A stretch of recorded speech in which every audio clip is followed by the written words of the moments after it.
Should Mikel Arteta be considering a formation change in order to deal with Arsenal's offensive injury crisis? We're going to explore that on this edition of the Chronicles of a Gooner podcast. Okay, so when you think about the options that Mikel Arteta has available to him, you can understand why there is some concern and some panic at the moment. And we've said it 1,000,001 times. I don't want to go over it again, but Arsenal were wrong not to add an attacker in the window. The injury that Gabriel Martinelli sustained shortly after the window closed just really kind of emphasized that point and led to mass frustration across the fan base. Okay, people have a point. The team is really, really short.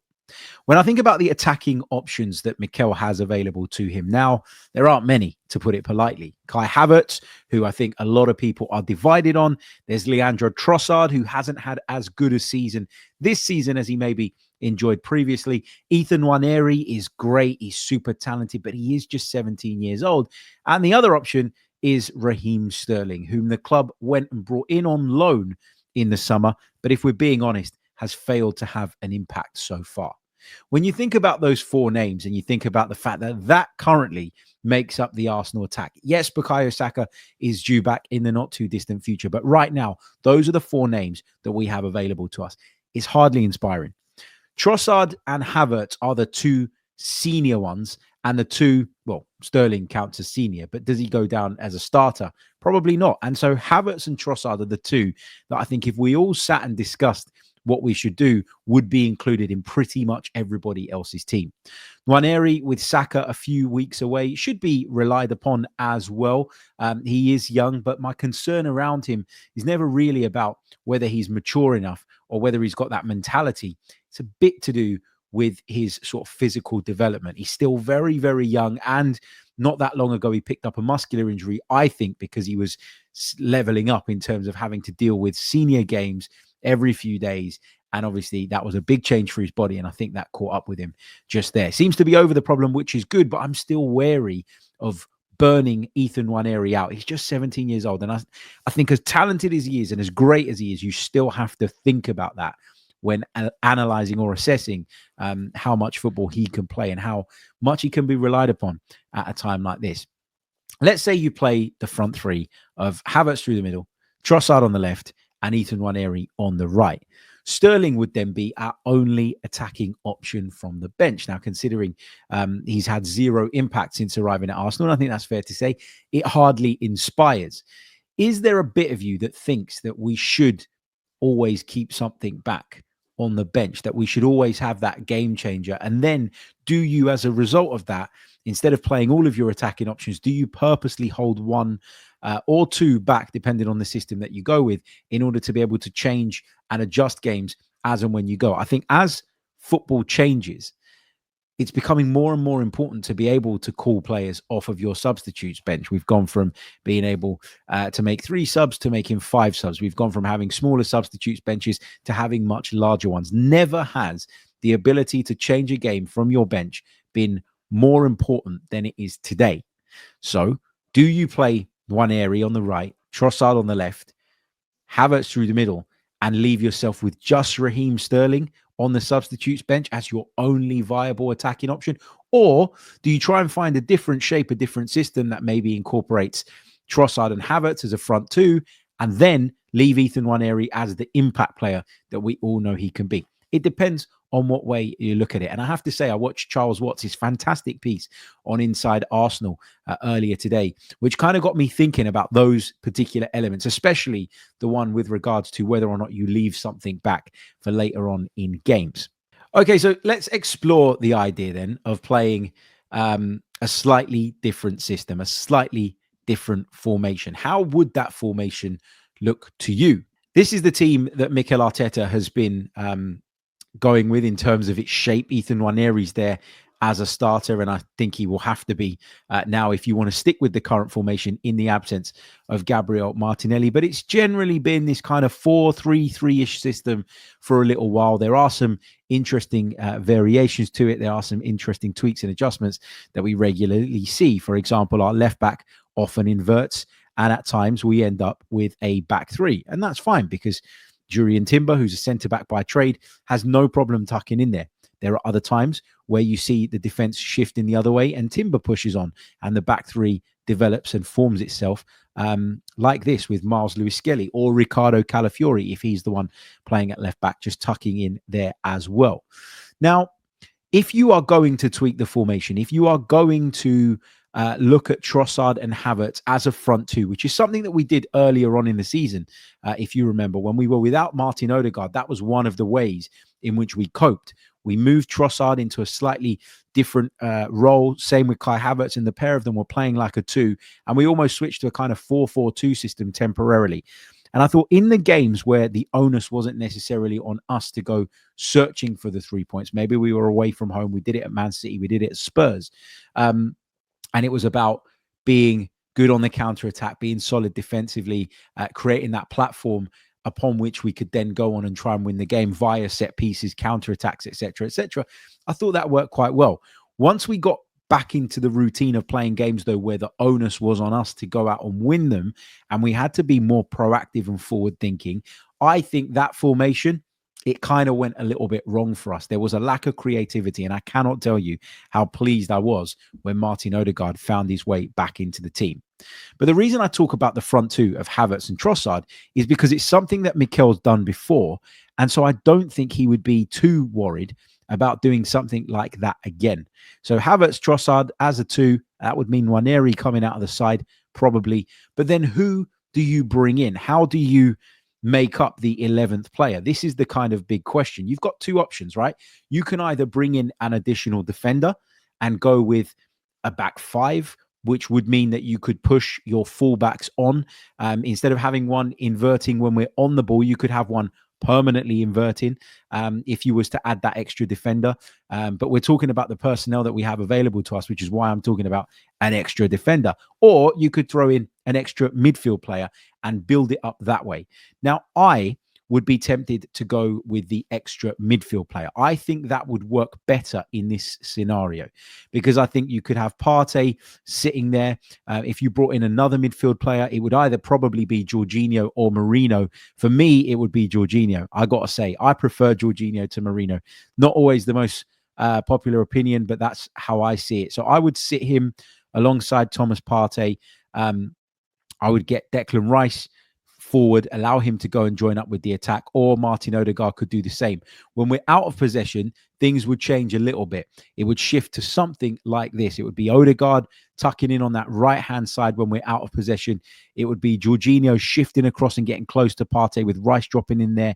And then I'd ask Leandro Trossard, if he's playing as the kind of second false nine, if you like, to be the one that goes out onto that left-hand side to help us protect out of possession. So out of possession, it would look more like a 4-5-1 with Trossard playing wide on the left, Odegaard just sitting there on the right to do the defensive duty, Havertz holding that central forward position, Partey, Jorginho and Rice making up a flat midfield three. I think that would give us incredible defensive solidity. Now, would we lack something in attack in terms of a spark, in terms of creativity, in terms of directness? Probably, because without Martinelli to run at people, without Bukayo Saka currently to run at people, you look at the other players that are left in that equation, it doesn't really feel like it's their game. However, you'd still have Martin Odegaard in that side. And if you don't have more creative players in the final third, try and get players who are capable of being more creative into the side from deeper areas. Jorginho is really, really good at that. Thomas Partey is really, really good at those kind of forward through the line passes. And that's why I always lean towards those guys before I look at Mikel Marino. Obviously, having Ethan Nwaneri on the bench gives you another option as well. You could easily bring Ethan Nwaneri on to impact the game. And then you could take off any one, really, of that midfield trio. You could take off Martin Odegaard if you didn't think he was having a good game. But you could very easily, with one change, revert back to the 4-3-3 formation that served Arsenal so well now for such a long time. Some people have floated the idea out of bringing in another defender instead of bringing in that additional midfield player. Some people are suggesting that what we should be looking to do is actually bringing in another player. Ben White is almost back. Could you bring Ben White in as a third centre-back to make it up that way? And then that would mean that you have the luxury of pushing on your fullbacks all the time, meaning that Trossard and Odegaard could get closer to Kai Havertz and your width would be generated from those wide players. Who would those wide players be, would be my question back. If you're asking Miles Lewis-Skelly to play a more forward-thinking role, no problem. He's a midfielder by trade. I don't think he'd have any problem doing that. But using Jurriën Timber or Ben White as a wing-back, that doesn't really work for me. They are not that profile of defender. The other option that people have talked about is Kieran Tierney, because, of course, Kieran Tierney is that more traditional type fullback. He's happy to go up and down that left wing over and over again, and he's happy to put early crosses into the penalty area. But are we best equipped to make the most of those? Well, maybe if Kai Havertz stays in his position, if he stays within the width of the 6-yard box and he's got Rice making runs from midfield and Odegaard, because we'd have given them that extra bit of license as a result of the adjustment and formation change around them, maybe that works. I don't know. But I just think, generally speaking, we don't have the profile of fullback necessarily to flip to wing backs. We might have one player within the entire squad. One player, by the way, who's leaving in the summer and has barely played for us over the course of the last 2 or 3 seasons. But he's the only one that could do that job. If you're talking Miles Lewis-Skelly, Ricardo Calafiori, Jurriën Timber, Ben White, Jakub Kiwior, who we're talking about as our go-to sort of left-back options, you can include Zinchenko in that. You can't really include Takehiro Tomiyasu because no one has a clue when he's going to be back fit and available. But the point I'm trying to make is that generally the profile of fullbacks that we have does not suit us adjusting and tweaking to a wing-back centric system. So that's why I think the best way to do it is to bring in another midfielder if you are going to do it at all. The other thing about doing it by adding the extra defender is you run the risk of upsetting the balance at the back. You know, Saliba and Gabriel have developed and formed this incredible partnership in recent times. And the idea of dropping another centre-back in between them, I think could cause confusion. I think could cause an upset to the balance that we have at the back. And did they have a nightmare game up at Newcastle against Alexander Isak recently? Yes, they did. They were both run ragged on that particular night. But generally speaking, those two have been great. And they're a big part of why Arsenal have closed the gap from where they were to essentially where they want to be, which is competing right at the top of the division for the game's biggest prize. So, yeah, I think that the adding another defender might just upset the balance a little bit too much. Adding another midfielder, well, then you can get a little bit more creative with things. And if we can come up with some kind of tweak on this Dubai trip, like we managed to do last time around, that could be the key to getting Arsenal's season back on track and where we want it to be. Have we had some setbacks recently going out of the EFL Cup? Of course, going out of the FA Cup as well was a massive blow. But if we could get it right, we've got some time on the training ground in the sun to figure out some sort of tweak, some sort of adjustment. You can't change an entire system overnight. That's another thing that puts me off the idea of playing with wing backs. But you can tweak things. You can make slight adjustments. Overhauls? No, not in that short period of time. If I had to predict then what Mikel Arteta would do, I would say that he's probably going to stick with the 4-3-3 with Ethan Nwaneri playing from that right-hand side because Bukayo Saka is not a million miles away from returning. Recent reports indicate that we could welcome him back as early as the beginning of next month, which would be amazing. And the club have put lots of posts out showing pictures of him in rehab and looking really, really good, as if he's doing really, really well. Spoke about it on a recent pod. We've got to be so careful with him in terms of managing this recovery and managing how we reintegrate him into the squad, of course. But with him not that far away, I think Mikel Arteta will probably decide it's not worth completely overhauling and changing the plans for this very short period of time. Instead, we should try and focus on getting through with what we have, with the view to when he returns and White returns and maybe he can go back in at right back. That might then again unlock the best of Martin Odegaard, reuniting the kind of holy trinity on that right side. Might just give Arsenal that spark that they need to get back on track and to get their season going again, with plenty still to play for. Let's be very, very clear about that. So if I had to predict what Mikel would do, I'd say he's going to stick with the 4-3-3. There's been lots of conversation about what we could do, what we might do, what we shouldn't do, etc., etc. We shouldn't add an extra defender, in my opinion. We could add an extra midfielder, but the dynamics of that have to be very, very carefully tweaked and adjusted, because you don't want to put too many square pegs in round holes. And that is what you'd be doing if you're asking Odegaard out of possession, for instance, to go and defend on the right-hand side.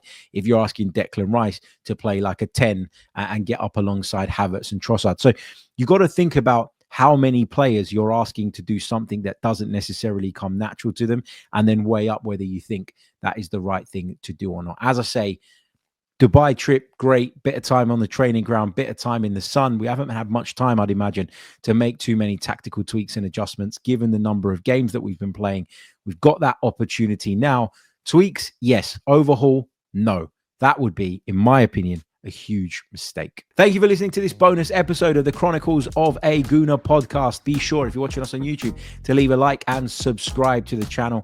If you are listening to us on audio, well, please do leave us a review. As you know, that really, really does help. Let me know your thoughts in the comments below. I'd love to hear from you. What would you do if you were Mikel Arteta right now in order to cope with Arsenal's offensive injury crisis? Get in touch via the comments.